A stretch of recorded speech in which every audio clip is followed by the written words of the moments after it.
I suddenly got a sound on my ear from some kind of video that started to run. I don't know why. Maybe it was one of the voices inside your head. It's a new simulation. We had a collapse of the wave function. Yeah.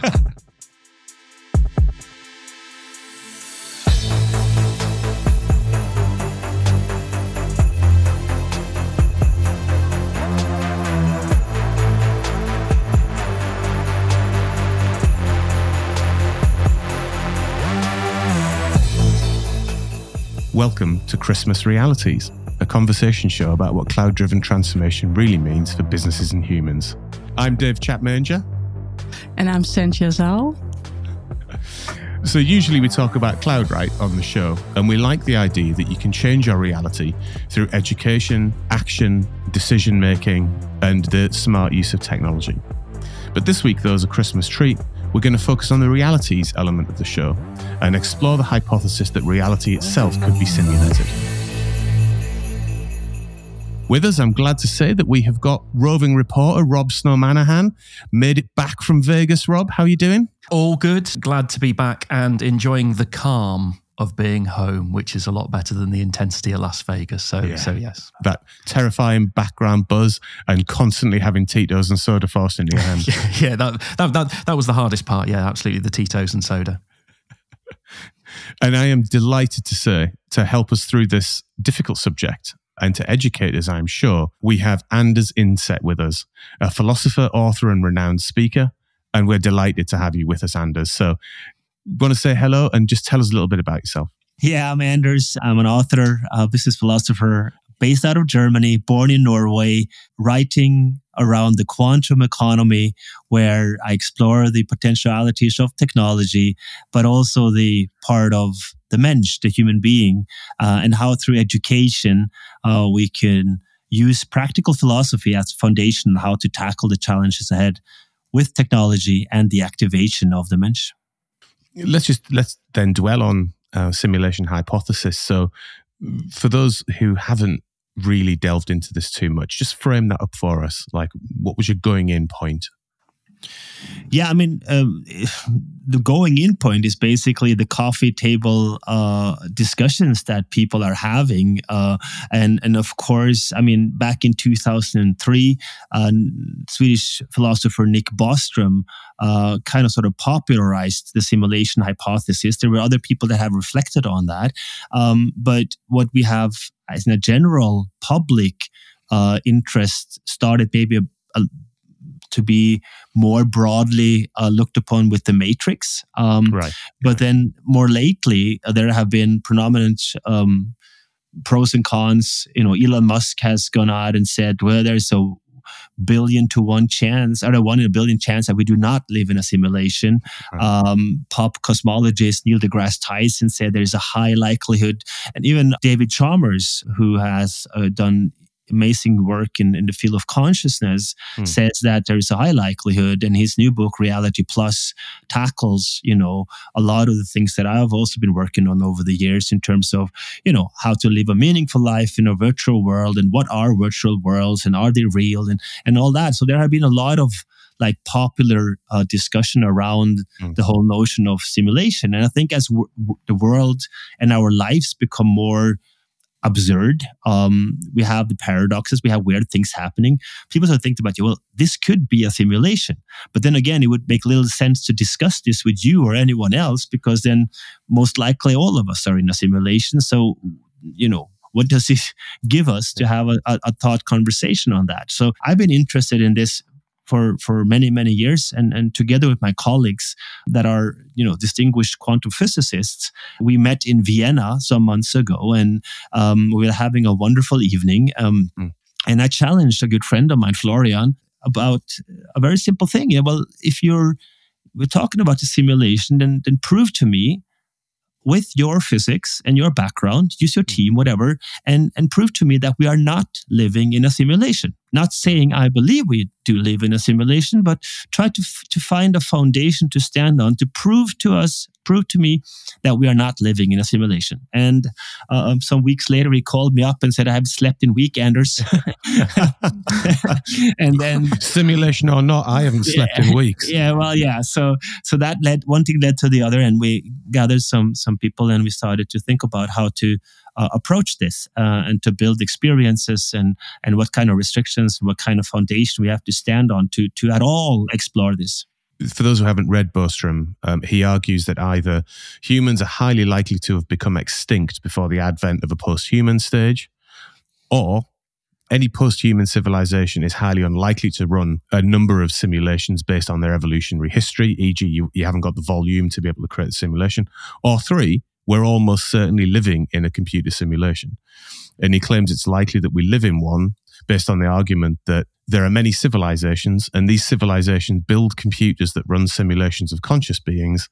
Then there are many more simulated conscious beings than real ones. So the conclusion he comes to is we are likely to live in a simulation. Was that the start point of where you guys then started to sort of try and unpick that a bit? Yes, it is the starting point of the argument or the hypothesis. The challenge is that here a lot of scientists have, claimed this to be pseudoscience.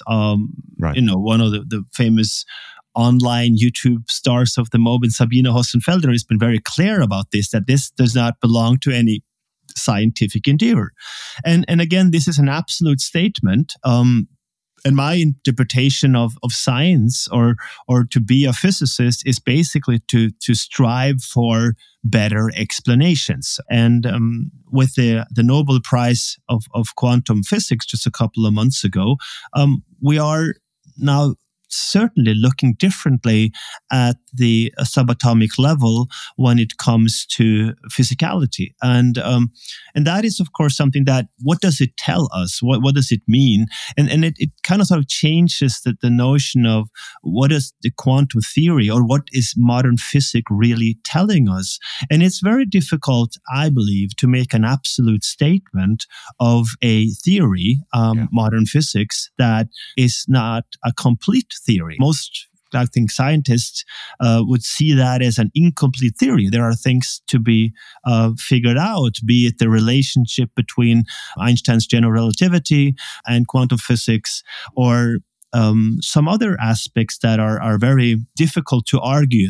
So there are many views on how to tackle that. And how we came at it was basically to say that, well, it's very difficult to run experiments on a modern physics or a physics beyond what we understand today. Right. So we have to have some basis, and we are very conscious and aware of arguments coming from people like Donald Hoffman, where you say that consciousness is foundation and anything else emerges out of consciousness. And that is, those are things that are nice theories, but they're very difficult to run scientific experiments on. So to us, it was important just to have the basis of what is there to work with today, and then try to do observations. How would we build a computer that could run all of these simulations? That was basically how we started out. Yeah. When you think about all of this, when you talk about the concepts behind it, has it ever been explored we've seen about the motivation of why we would, somebody or something would create a simulation that we then exist within? So for me, there's a big part about why then, if we do and we are, then what's the motivation behind the simulation? Yeah, I think I liked an analogy that Swedish philosopher Alexander Bard did a couple of years ago, where he turned the whole notion of the creator upside down. Yeah. And he argued from the standpoint of, we don't need a creator in terms of a God to create the universe. It was physics. But what we're doing is basically we are building God, the famous Deus ex machina, God from or out of a machine, where we strive for, longevity or bliss or divinity from a computerized world of bits and bytes. And you can always go from it or bit. You can argue from a technological standpoint. And if you do so, if you're in a simulation, you would have to reflect at least a little bit about what is outside of that simulation. Yeah. So coming back to what Dave said, the argument from Bostrom, says that most people would then be living in a simulation. So that means that we would have billions of simulation, because if everyone could simulate their own world, apply some kind of physical laws that we have some kind of consciousness or we are aware of, there is still something that we could argue against, that there is any kind of physicalism. There is no reality as such. I mean, Dave Dennett has talked about consciousness being an illusion, whatever that would mean for the simulation. But still, if you do that, you run into a simulation chain, that there is a simulation within a simulation within a simulation ad infinitum. And basically that is where the challenge comes for our physical laws of nature, basically reversing global entropy.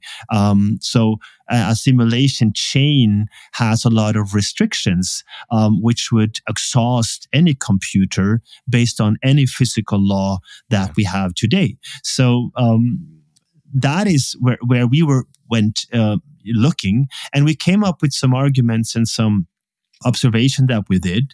But basically, making absolute claims on a simulation is not possible. I think it's not possible to argue against, nor is it possible to argue for living in a simulation, but it's certainly interesting to play with. And what I found quite surprising based on that comment when I was doing the research for this is that a lot of the writing does seem to, and the research around this, and I guess opinion pieces around it, does seem to fall in two different camps. There was like very definitively, it's real and we are living in a simulation, and some very definitively not real. So to just set that up a little bit and give some context, Scientific American argues that we already run simulations that are bounded by processor speeds. Now, what they speculate on is if we're living in a simulation, then some of those bounding factors would be known within the simulation. The argument in Scientific American is that the speed of light could well be a hardware artifact showing that we're living in a simulated universe. What's your perspective on coming at it from that point of view?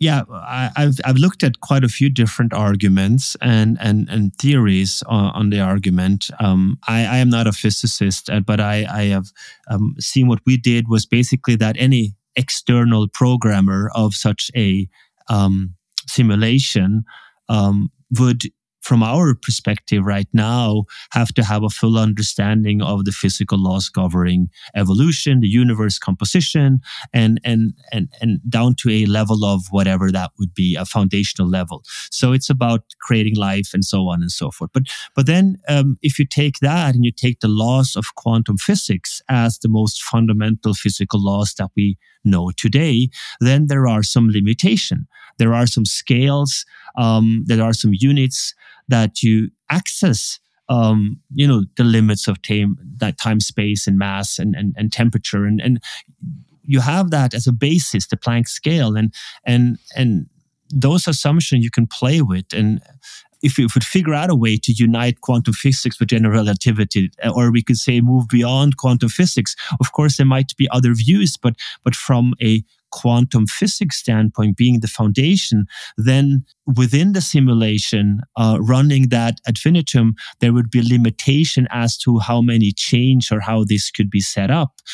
So a computer would, exhaust to that extension that there would be other energy forms that would be needed, most likely, that might not be accessible to us today, right? And that's what we leave it with. Yeah. It's that thing about being constrained by the thinking of our time. So we tend to try and bound it by what we understand how a computer works today. We try and extrapolate that forward, but we don't know what we haven't discovered, to your point, which is don't be constrained by your thinking. There could be a lot more out there we just don't understand or know that would remove these bounds that are used for arguments that we absolutely aren't in. It could just be we don't understand enough yet, and we need to keep working hard on thinking a bit more about what that world could be. Well, it seemed to me as a layman that the work that Ringel and Covrisi at Oxford Uni, they did some work that seemed to be based on looking at advanced computer models run something like today's computer games. And then as a result of that research, and I think, I'm coming at this from a layman, so apologies if I am misstating this research, but I think, Rob, it came from a similar place that you were just describing, and it said that creating such large simulated universe is practically impossible because there's not enough particles in the known universe that could sustain the computing power necessary for a simulation of that scale. So unsurprisingly, they came down in the it's definitely not real camp. Yeah. So, but that to me did seem particularly bounded and extrapolated from what we know today, rather than what the sort of, future tech could look like. I mean, there's a base assumption there that processing continues in the construct that we know today. But you know what? We went from clockwork to digital to whatever else is beyond. So we're assuming it's an electron running through a gated chipset. Well, in a million years' time, that could be very different, couldn't it? But let me make a bold statement here, and it is something that I've just recently started to claim or to have challenged. I think that what we will see in the sciences is that if you go back 100 years, there were theoretical exploration of the understanding of the universe. So we created physical laws, we got a better understanding of the math. Richard Feynman said, if I can't build it, I cannot understand it, right? It was a mathematical and scientific endeavor brought to life. So we build application, we build solutions on top of the foundations of physics. What I believe is that we are at a pivotal time right now, and I talk about this as being the final or the last narcissistic injury of the human species, because I often give myself narcissistic injuries. Coming from the Freudian narcissistic injuries, the 3 injuries of Freud, but I think it's the last one because we put everything in technology and strive forward, and we will continue to build things that we do not understand. And we have seen some things around it. The recent releases of OpenAI are things that start to say, okay, what are the limitations here? But if you look at a simple thing like a chess computer, right? We build a stockfish, you put all the chess players into that computer, and you have a good understanding of the basic rules of the game. And human beings have intuitively learned to play this game into a very broad, human trait type of thing. We said it's difficult for a computer. Then the computer was built, it beat the human being and will forever continue to beat the human being and will be not looking back. And what happened now is that people didn't stop playing chess. So what they did was they started to look at how this computer plays chess. And not even the engineers that built the computer knows why the computer plays these crazy moves. Some of these moves lead to a totally losing position based on the best chess computer stockfish that we have, or the human beings have ever built. So Magnus Carlsen, the world champion, he started to play what was called the AlphaZero move, where he took a pawn on the side and moved it forward, and everyone thought he was losing. And 7-8 steps down the road, he was probably winning or up. And what happened here is that no one understands exactly why. And if we fast forward 3 to 5 years or 10 years, moving towards what might be singularity or whatever, I think that this is what is changing right now.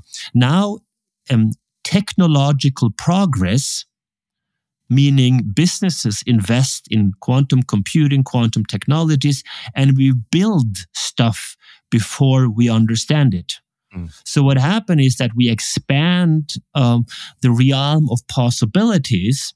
And if we don't take time to dig into that, to understand the underlying, forces or the laws of physics or whatever we have created, then, we will become some kind of homo obsoletus, and we will upload our minds and, link them up, and we don't know where that in a completely constrained sort of way. Whatever that is. So I think there's a very big switch here from the scientific community to first you build it, then you understand it. And if we don't take that time, that could be a very pivotal point for human beings. You can imagine all the particles in the body being rebuilt, all the 83 billion neurons being simulated or rebuilt. But somewhere there is some kind of that subjective experience, the quality of what it feels like to be talking into this microphone. And does that ever get lost? Is it something that is a physical trait that we don't know? So playing with it is dangerous if we don't know.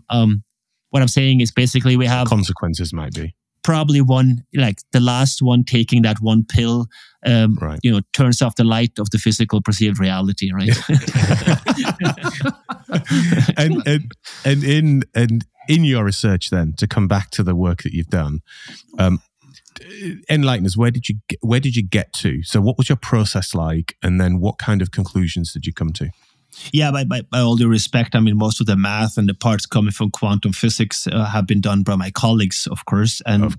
But I've been there challenging with questions, and I think that to me, it's that all these absolute statements that are put out there regarding the simulation hypothesis, I respect them very much so, but I have difficulties when I challenge the foundations of the absolutism of the assumptions that are made.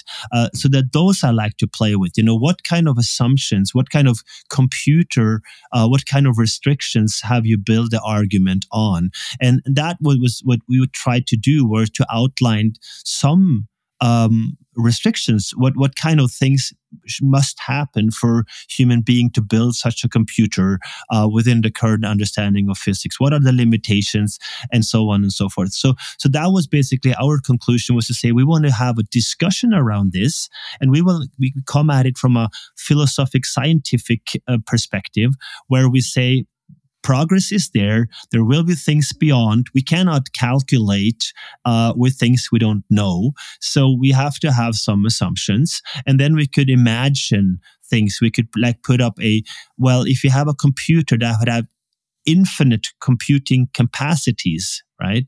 What would then be our limitation? So we played with those type of things, and we had some ideas on how an external programmer can temporarily circumvent the exhaustion of the computational resources, like to basically say that, okay, there is some kind of pause of the explored universe, and we had some of these scenarios and have that in the paper lined out for the community to start discussion on how can we proceed, and maybe that will also help us think about other ways to do things in terms of building computer and also to reflect on the simulation hypothesis.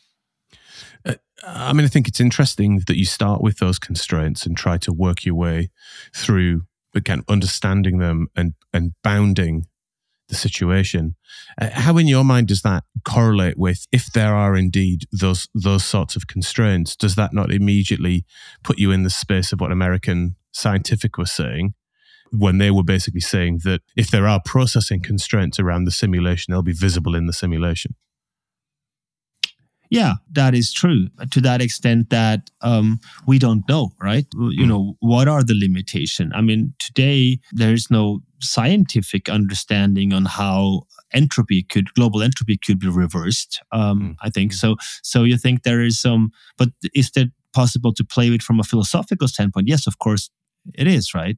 If the laws of quantum mechanics are just a step, then yeah, of course, but still, the new laws, the modern laws of physics must then give us all the other stuff, be it evolution or Newton's laws or whatever. So I think it's hard to make those absolute statements, because then you would take out that notion of progress, and there is also and I don't want to come into the spiritual realm or into the energy part, but there is so much to be explored at the interface of spirituality, Eastern philosophy, things around experiences that has not been scientifically proven, you would dismiss all of that, right?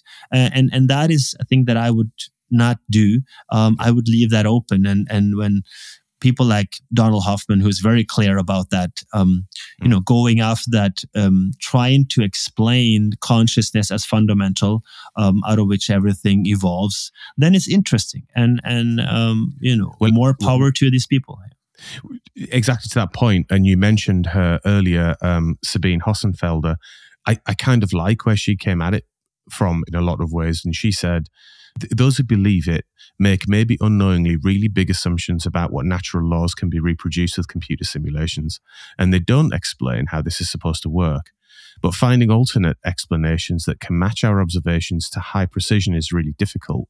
The simulation hypothesis there just isn't a serious scientific argument. This doesn't mean that it's wrong, but it means you have to believe it because you have faith in it, not because you've got logic on your side.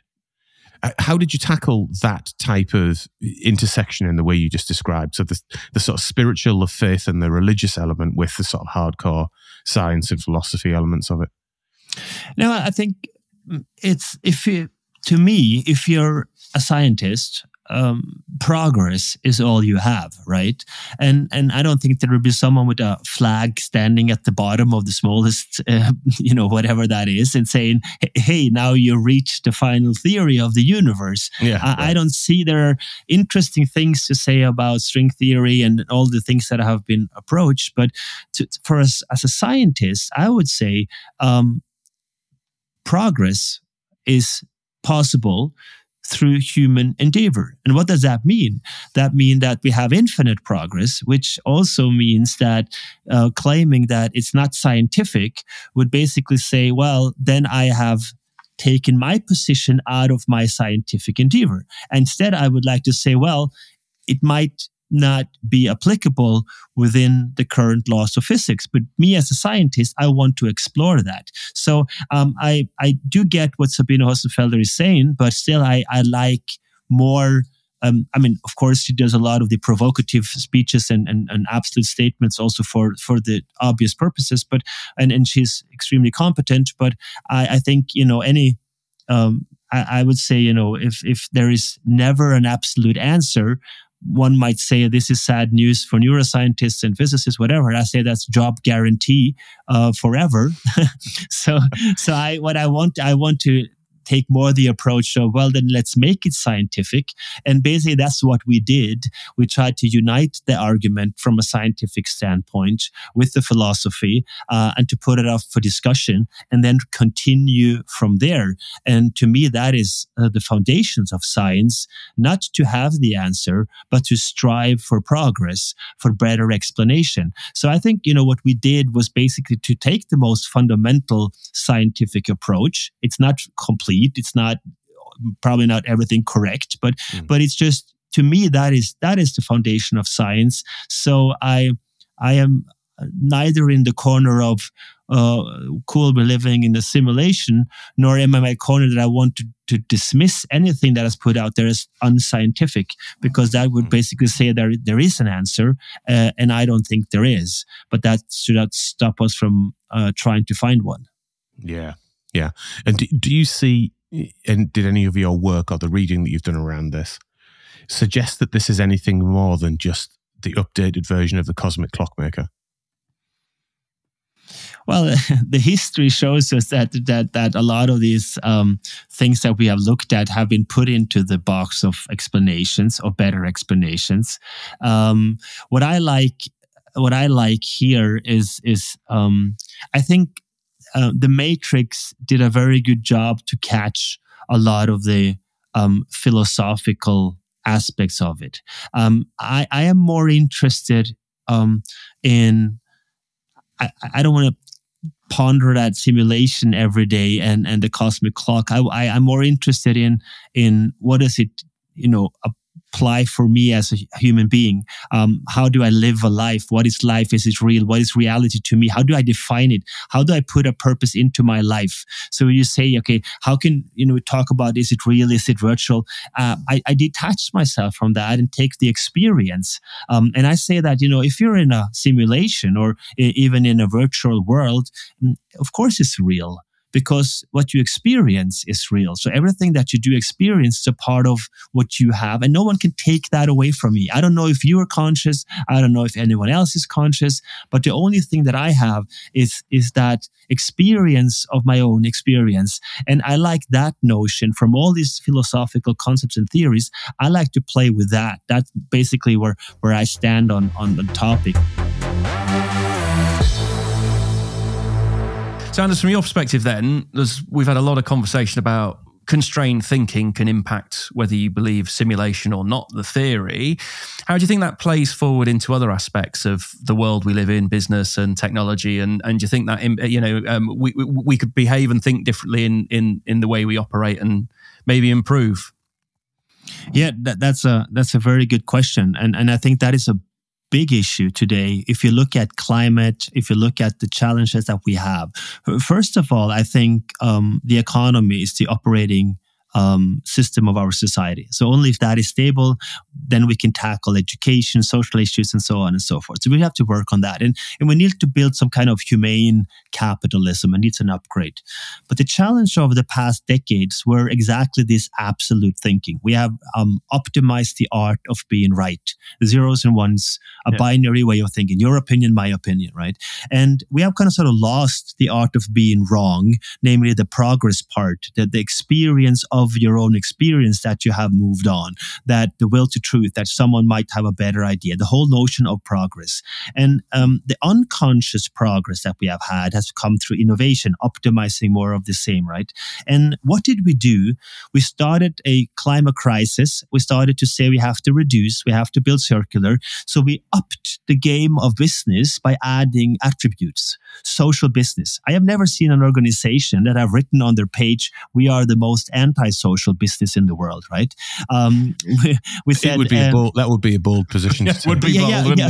But that's the exact consciousness, right? I'm coming to that point. So we do impact investments. So do you have any organization or private equity or company saying we do no impact investments or we do destructive investments? No. So we have added things that has become attributes of the good, right? Mm-hmm. Because we have a feeling of what we think is right. It has to be sustainable. What the hell is that, right? What is sustainable? If you take eating avocado as a part of, saving a lot of animals, right? In Norway in November, is it good? Is it sustainable to have avocados? Where did they come from? They come from very wet areas like Peru, Kenya, Spain, what have you not, right? And you take 1,000 liters of water to grow avocado trees, and they kill off all the ecosystem and all the animals and all the bacteria and all sources of life. So anyone that thinks that he's doing good for animals might be on the wrong path. And the challenge here on all of these topics is that we aim for the solution, the absolute solution, and not for progress.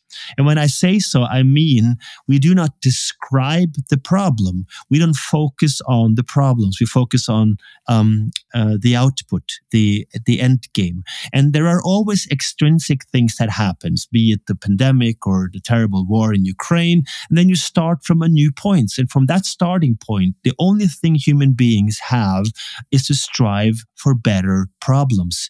A vaccine does not solve the problem of a pandemic. It just makes it better, right? Yeah. And that is, if I take one example that could be very, to make it very clear what I'm saying here, is that we should stop flying because it's bad for the environment.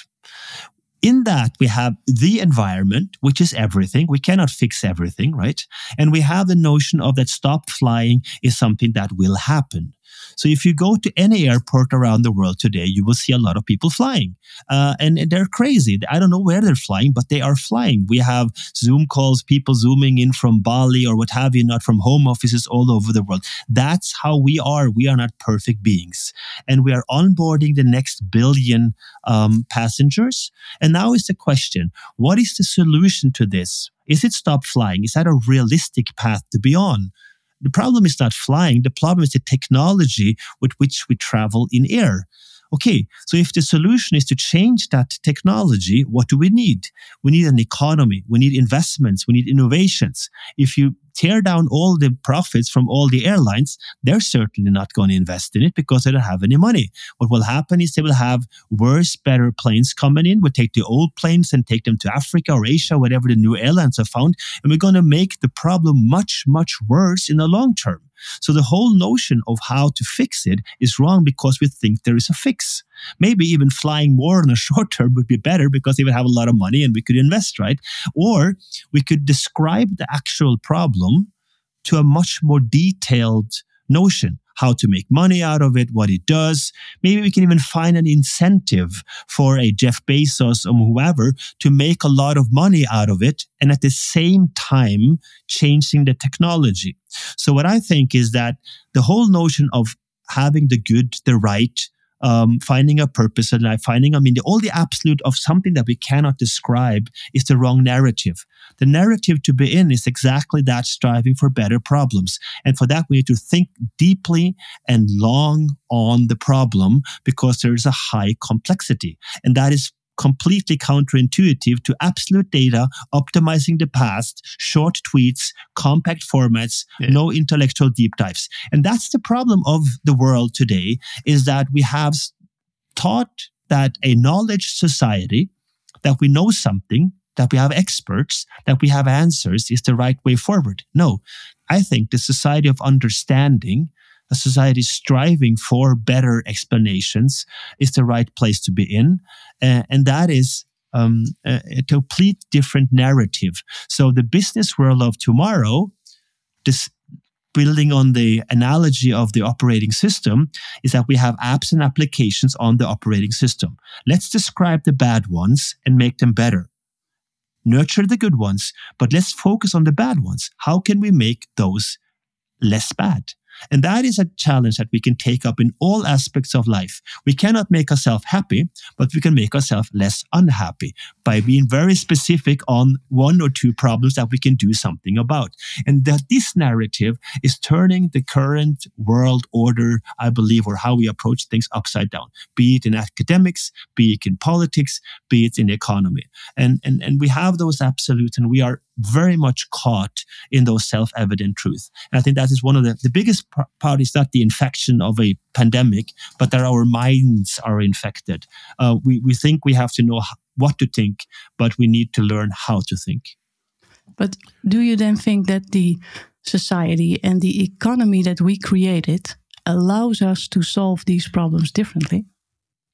Well, I think that is perhaps a very good question, but I think allows us, yes, because we are to some extent individuals that can make an impact. I think we can influence at least our own reality. But I think your question, if I understand it correctly, goes back to what I strongly believe is a better problem, and that's to emphasize how to change education, starting from children, kindergarten, all the way up to leadership and executive development. What we are learning today is facts, roles, expertism, and we don't learn how to learn. The capacity how to learn is the foundation for that particular progress. I call that practical philosophy. And I think that in the educational system, I can take 4 examples of things that I think is a quick fix on how to change education, to take it back to how education can and should be, both on an executive and leadership development programs as well as for kids. Number 1, train analytical thinking. Tackling ambiguities, paradoxes. Learn how to see both sides. Not jump onto the answer, but strive for an understanding. The analytical thinking can be trained from early on. We are born in this world with an empty storage, and we start to navigate. We explore. Then we go to school and we learn to categorize. links, left, right, zeros, ones. And changing that is important. The number two is I see a lot of insecure people. They're anxious about the future. I think self-trust is the foundation of trusting other people. So training people to have trust in themselves, I think, is very important, starting with an early age. We take trust and put it into data. Yes, we need more KPIs, more transparency, but that is measuring the past. That is the obvious, but we confuse that with trust. If we say that transparency of data leads to trust, then we have made trust obsolete. There is no trust. We start with distrust until it's validated. And I think that is basically the second part, that self-trust training, that is a foundation. Number three is basically having that capacity to work in teams, to work together, to reach the flow stage where you have something, you can build something bigger than the sum of its part. Collaboration and co-creation.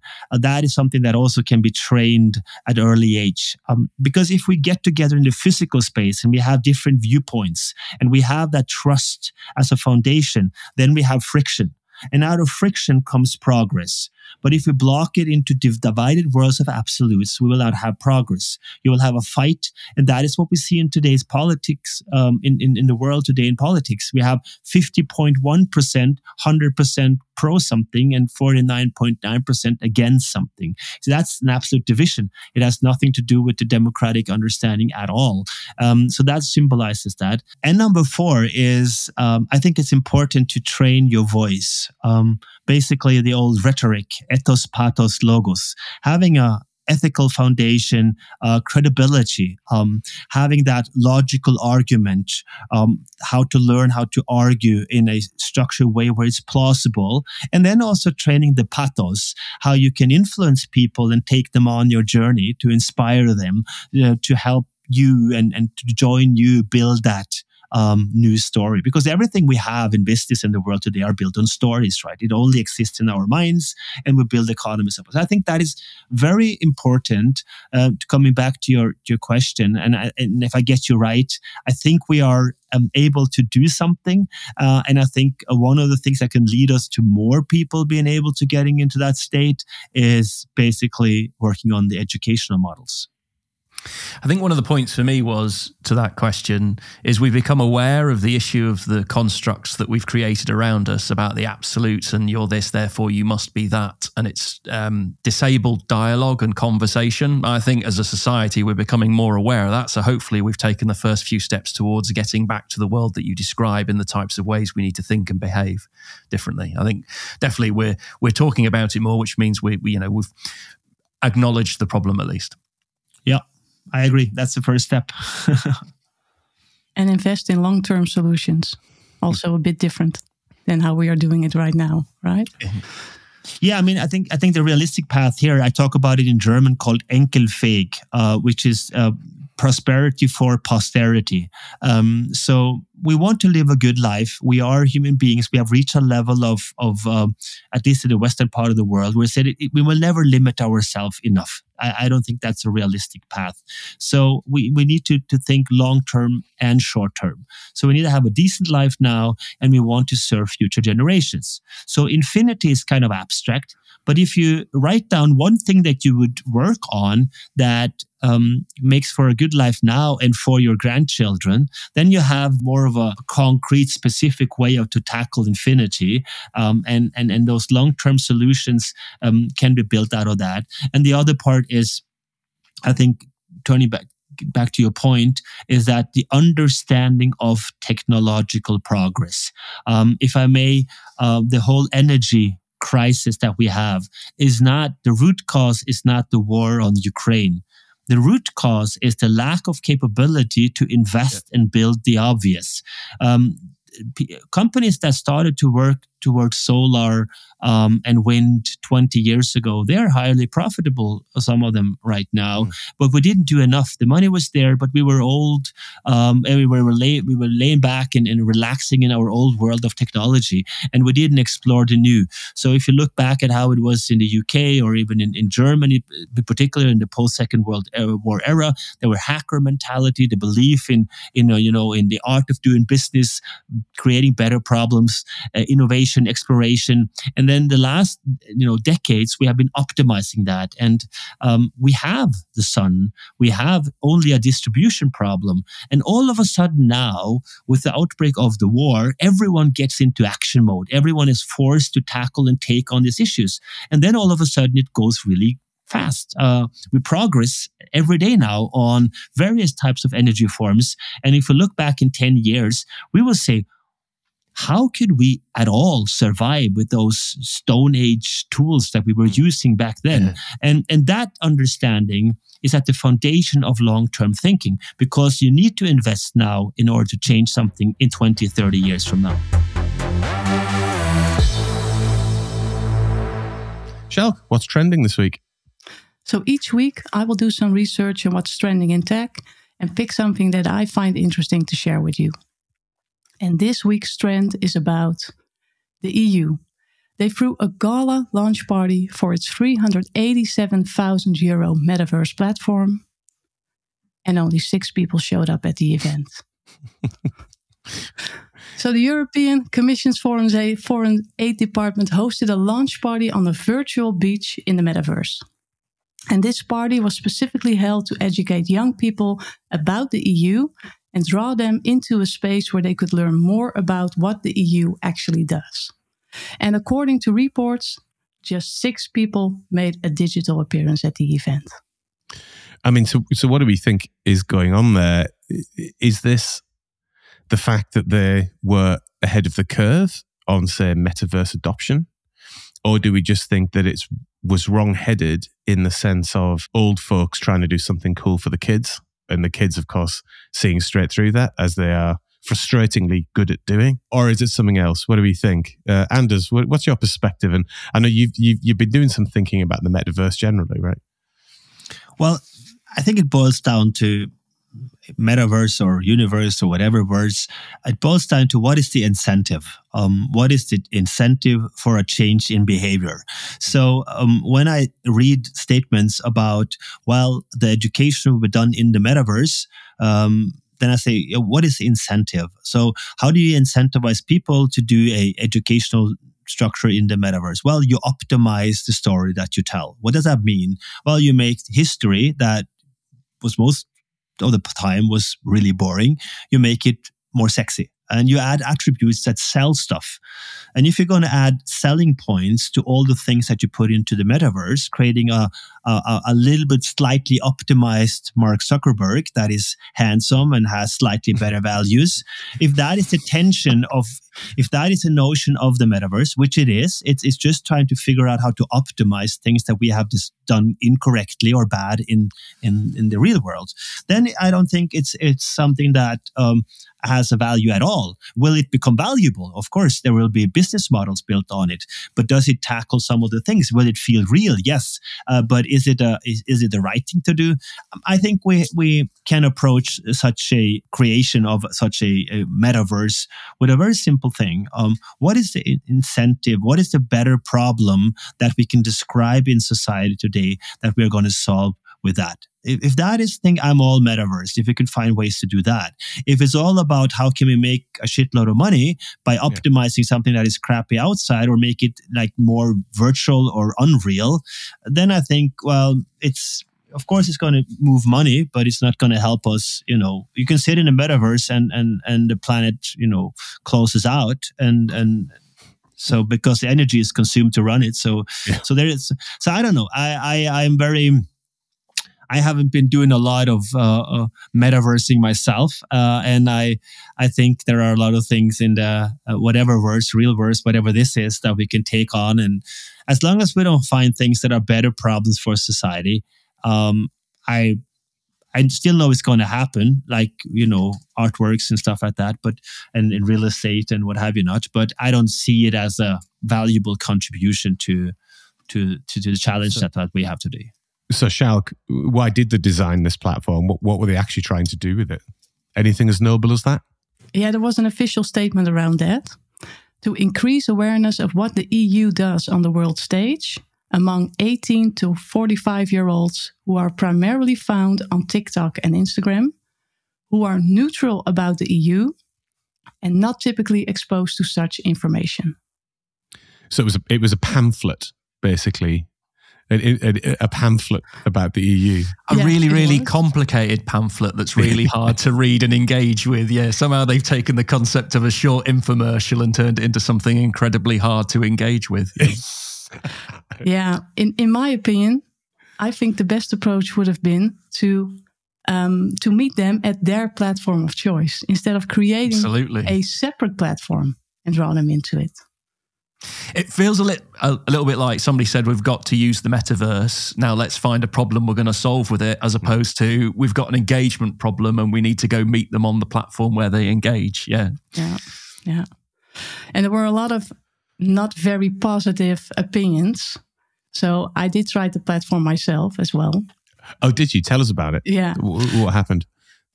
It was well designed. It looks good. Graphics look good. Although I would have used a bit more realistic avatars. Those were really strange. What did they look like? Yeah, some sort of... It was not even human-like. Right. Different forms where you could pick What did you choose for your avatar? Yeah, the first one. Just use the first one. Really getting into the spirit of it there. Yeah. Yeah, so it was well designed, but controls were not working properly. I got lost a couple of times, got stuck on a rock a couple of times. And I saw lots of people abusing the chat functionality as well, adding links, HTML tags to it, try to run some scripting. Right. So that's how they are using that. They're immediately trying to subvert it and break it. Yeah. That's why they're using it for. Yeah, I think it goes with all human beings, If you want to build something like that, it has to be so beyond any experience. I mean, the kids have all these crazy technological experiences. If you want to give something new to a young generation today, it doesn't have to be good design. It has to be so freaking amazing beyond anything that you have seen. If you look at the recent release of the open AIs, both the virtual, the artistic path, or the chat functions, right? That you have the last couple of weeks only. Those are things where you are wowed. There are applications where you say, "Well, this is so far beyond what I've ever seen before," and that goes viral. That draws attention, sucks people into it, creates a business model, and so on and so forth. So moving forward, anything that does not serve the human being or the planet does not have a relevance. Once you have that baked into the core of any business and any activity, you have to have that as a core. You don't market it as some such. You don't market sustainability. You don't market social. That's just the core. Then you have to have the whole brand, look and feel, the experience has to be amazing. And then you have to have an actual value proposition. What is it? What kind of problem can you pinpoint that problem that you are solving with this particular product? If you can get those 3 boxes checked, then you have a decent chance of setting up something. But listen to your arguments. I mean, it's just, you don't match any of the 3. So it's doomed to fail, right? Yeah.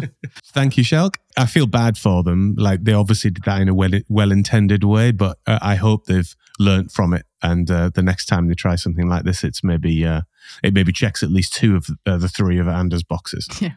So moving on, Anders, we like to end the show each week by asking our guest what they're excited about doing next. Could be anything from Christmas is coming all the way through to the next big piece of work or thinking you're going to do. Yeah, I mean, spending time with my family is obviously very important. Now in the holiday season, that's something that I will go to Norway and pick out the skis and have some cold experiences and go out and listen to the silence. But I will also be doing a lot of writing. we're doing a new piece together with my colleague.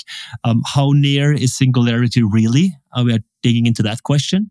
And the second part is that we are planning a launch of my quantum economy, the book that I wrote back in 2019.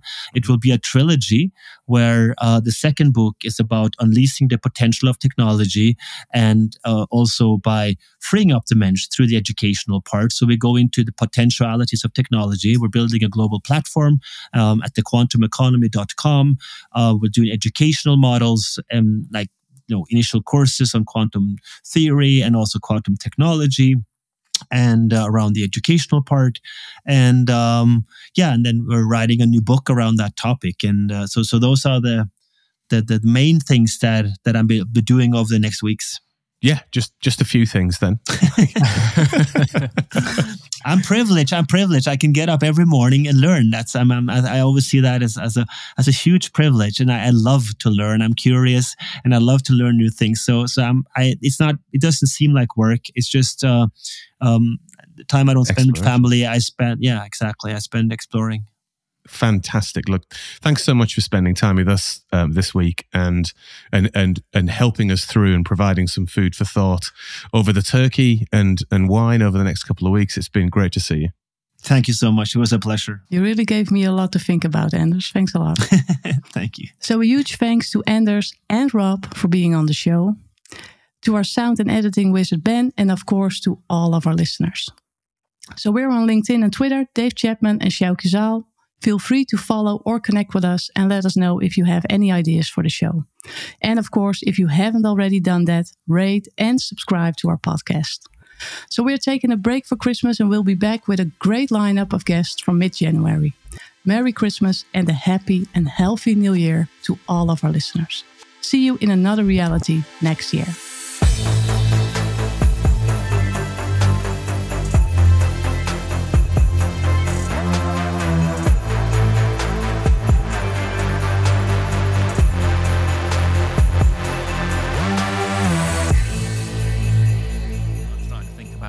Forgotten simulation running in the corner of a cosmic data center that somebody's left us alone by accident, and this is the reality we created for ourselves. So it's quite it's actually running on a future version of a cell phone, and somebody's left it in a toilet somewhere.